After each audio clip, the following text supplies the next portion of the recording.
Subscribe to my channel for more tasty recipes and press the bell icon for never miss any update. Thank you. Welcome to Mrs.Chaitali's Kitchen. Hi friends, আমি আজকে বানাচ্ছি মাসালা কারেলা বা করলা কষা। আমরা সবাই জানি করলা খেতে খুব তেতো হয়, অনেকেই পছন্দ করেন না, কিন্তু আমি যেভাবে বানিয়েছি প্লিজ আপনারা বাড়িতে ট্রাই করুন। এটা খেতে খুব ভালো লাগবে এবং সবার খুব পছন্দের হবে। আমি করলা নিয়েছি 250 গ্রাম বড় সাইজের, রিং রিং করে কেটে নিয়েছি। আর নিয়েছি দুটো পেঁয়াজ লম্বা করে কাটা, খুব মিহি করে না। একটা রসুন আর একটা পেঁয়াজ বাটার একসাথে বেটে নিয়েছি। 3 টেবিল চামচ আমি নিয়েছি সর্ষে বাটা। আমি ডাইরেক্ট সর্ষে বাটা দেব না, সর্ষে বাটা ধুয়ে জল দেব।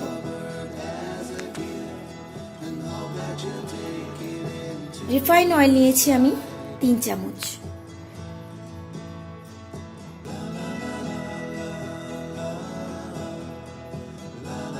হলুদ গুঁড়ো নিয়েছি আমি 1 চা চামচ। লঙ্কার গুঁড়ো নিয়েছি 1.5 চামচ। লবণ নিয়েছি আন্দাজ মতো। চলুন আমি দেখিয়ে দিই। করলাটা আমি ডাইরেক্ট দেব না, করলাটাকে কিভাবে ভাপিয়ে তেতোটা কমিয়ে দিচ্ছি আমি দেখিয়ে দিচ্ছি কিভাবে করছি। চলুন শুরু করি মশলা কারেলা।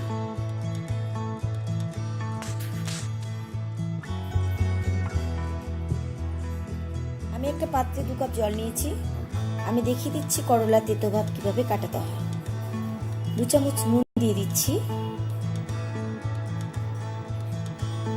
এবং হালকা গরম হতে দিচ্ছি।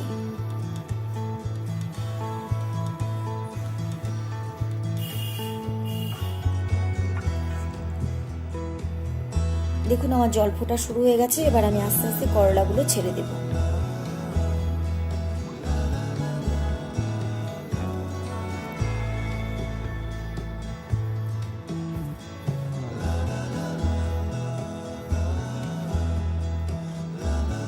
আমার করলা ছাড়া হয়ে গেছে,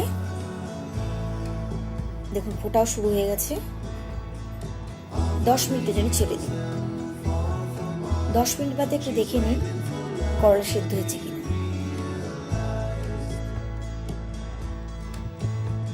দেখুন আমার করলা সেদ্ধ হয়ে গেছে। মশলা কারেলা করার জন্য আমার করলা কিন্তু একবারে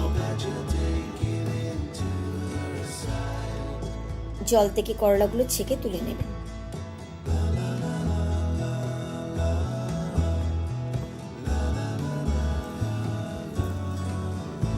গ্যাসে একটা প্যান বসিয়ে দিয়েছি।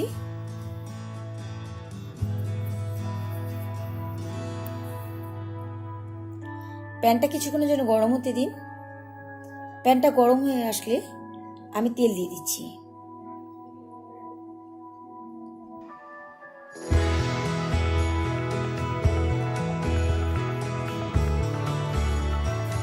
তেলটাকে একটু গরম হতে দিন। তেলটা একটু গরম হয়ে গেলে আমি আস্তে আস্তে কাটা পেঁয়াজগুলো ছেড়ে দিচ্ছি।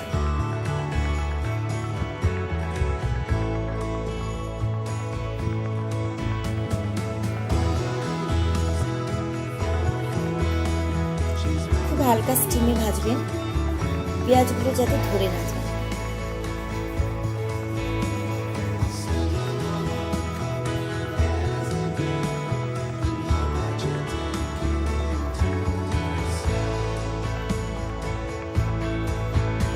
পেঁয়াজগুলো হালকা ভাজা হতে হতে আমি রসুন ও পেঁয়াজের বাটাটা দিয়ে দিচ্ছি।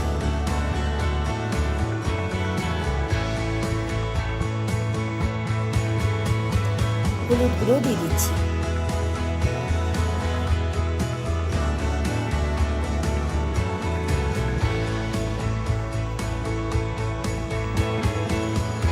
ভালোভাবে কষিয়ে নিন।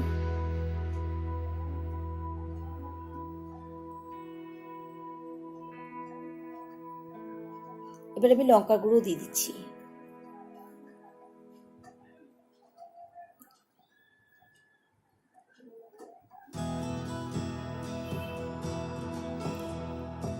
আমি নুন দিয়ে দিচ্ছি 1 চা চামচ। আমি আগেই কিন্তু করলা সিদ্ধ করার সময় জলে নুন দিয়ে দিয়েছি। ভালোভাবে কষিয়ে নিন।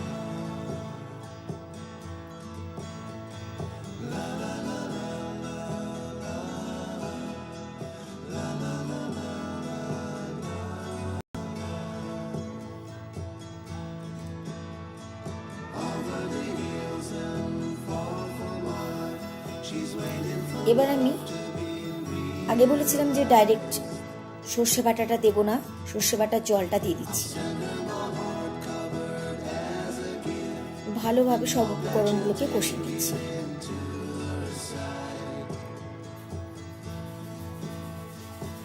এবার আস্তে আস্তে করলাগুলো ছেড়ে দিচ্ছি।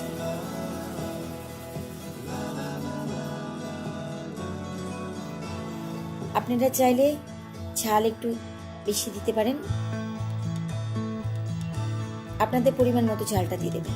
এবার খুব ভালোভাবে করলার সঙ্গে মশলাগুলোকে মাখিয়ে ভেজে দিচ্ছি। খুব ভালোভাবে কষাবেন, খুব নাড়বেন না,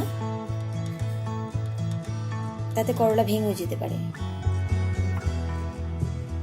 হালকা হালকা ভাবে ভাজুন। 5 মিনিট বাদে দেখুন আমার করলার রং পাল্টে গেছে।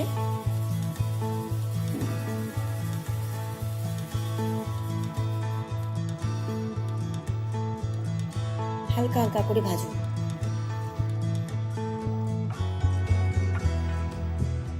তার মাঝে আপনি লবণটা টেস্ট করে নিন। আমার মশলা কারেলা কিন্তু একেবারে রেডি।